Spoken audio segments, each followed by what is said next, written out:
కనీస వేతనాలు కోరుతూ కదం తొక్కారు కార్మికులు. రాష్ట్ర వ్యాప్తంగా కలెక్టరేట్ల వద్ద సిఐటియు మహాధర్నా నిర్వహించింది. కార్మికుల కనీస వేతనాల అమలు కోరుతూ రాష్ట్ర వ్యాప్తంగా సిఐటియు అన్ని జిల్లాల కేంద్రంలోని కలెక్టరేట్ల వద్ద మహాధర్నాలకు పిలుపునిచ్చింది. ఈ నేపథ్యంలో మంగళవారం ఆయా జిల్లాలోని సిఐటియు ఆధ్వర్యంలో కార్మికులంతా కలెక్టరేట్ల వద్ద ధర్నాలు నిర్వహించారు. పలు చోట్ల పోలీసులు నిరసనలు అడ్డుకున్నారు. అరెస్టుల పర్వం కొనసాగింది.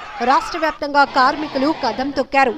నిరసనలు హోరెత్తాయి. దీంట్లో భాగమే అనకాపల్లి జిల్లా కేంద్రంలో కూడా నిరసన సెగ భారీగానే అంటుకుంది. తమ సమస్యలు పరిష్కరించాలని కోరుతూ వివిధ ప్రభుత్వ శాఖల్లో పనిచేస్తున్న కాంట్రాక్ట్ అవుట్సోర్సింగ్ సిబ్బంది, పారిశుద్ధ్య కార్మికులు, ఆశా, అంగన్వాడీ కార్యకర్తలు జిల్లా కేంద్రానికి తరలివచ్చారు. జిల్లా నలుమూలల నుంచి వందలాది మంది కలెక్టరేట్ కు చేరుకొని ధర్నా చేశారు. తమ న్యాయపరమైన డిమాండ్లు పరిష్కరించడం లేదంటూ ప్రభుత్వానికి వ్యతిరేకంగా నినాదాలు చేశారు. ఈ సందర్భంగా సిఐటియు జిల్లా ప్రధాన కార్యదర్శి కోటేశ్వరరావు, సిపిఎం జిల్లా కార్యదర్శి లోకనాథ మాట్లాడుతూ సుప్రీంకోర్టు తీర్పు కాంట్రాక్ట్ అవుట్సోర్సింగ్ ఉద్యోగులకు నెలకు కనీస వేతనం 26,000 చెల్లించాలని, స్కీమ్ వర్కర్లను ప్రభుత్వ ఉద్యోగులుగా గుర్తించి ఉద్యోగ భద్రత కల్పించాలని డిమాండ్ చేశారు. ఈఎస్ఐ, పిఎఫ్ సదుపాయం కల్పించాలని, లేబర్ కోడ్లను రద్దు చేయాలని కోరారు. కలెక్టర్ వచ్చి తమ సమస్యలు వినాలని కార్మికులు పట్టుబట్టారు. మధ్యాహ్నం 1:30 వరకు అధికారులెవరూ రాకపోవడంతో కలెక్టరేట్లోనికి చొరబడేందుకు ప్రయత్నించగా పోలీసులు అడ్డుకున్నారు. ఇరు వర్గాల మధ్య వాగ్వాదం, తోపులాటలు జరిగాయి. పోలీసులు లాఠీలతో నెట్టడంతో పలువురు కార్మికులకు గాయాలయ్యాయి. ఐద్వా జిల్లా ఉపాధ్యక్షురాలు వరలక్ష్మి కుడిచేయికి గాయం కావడంతో రక్తం కారింది. విషయం తెలుసుకున్న జిల్లా రెవెన్యూ అధికారి వెంకటరమణ ఆందోళనకారుల వద్దకు వచ్చి వారి సమస్యలు విని అనంతరం వినతి పత్రం స్వీకరించారు.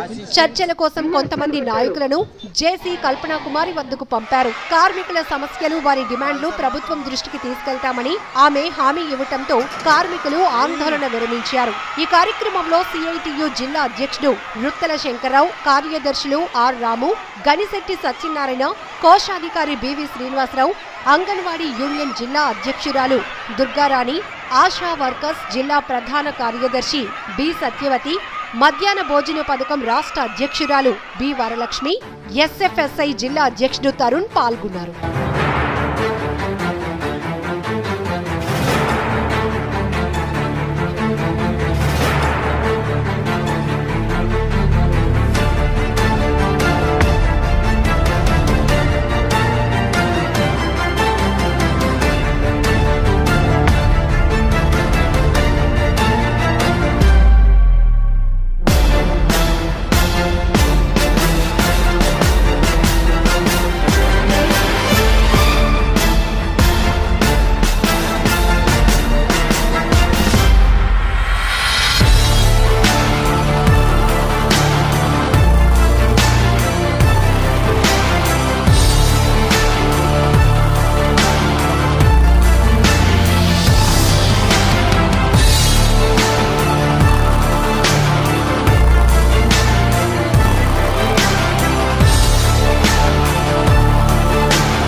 మినిమం వేతనం 26,000 రూపాయలు ఇప్పించాలని, దీంట్లో ఎవరెవరైతే పాల్గొన్న వాళ్ళందరికీ కూడా మినిమం 26,000 రూపాయల వేతనము ప్రభుత్వం నుంచి అందించాలని చెప్పేసి ఏకైక మొట్టమొదటి కోరిక.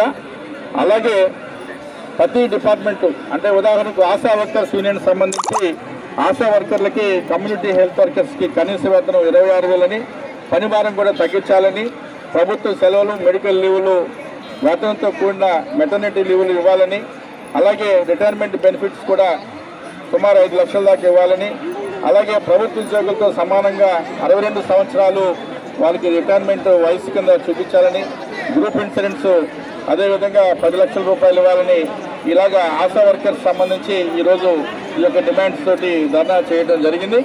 అలాగే వివోఏ సంబంధించి కూడా వీరు కూడా 3 సంవత్సరాల కాల పరిమితితో గతంలో సర్కారు ఇచ్చారు, దాన్ని రద్దు చేయాలని చెప్పేసి కోరుతున్నారు. అలాగే 15 సంఘాలు ఉన్న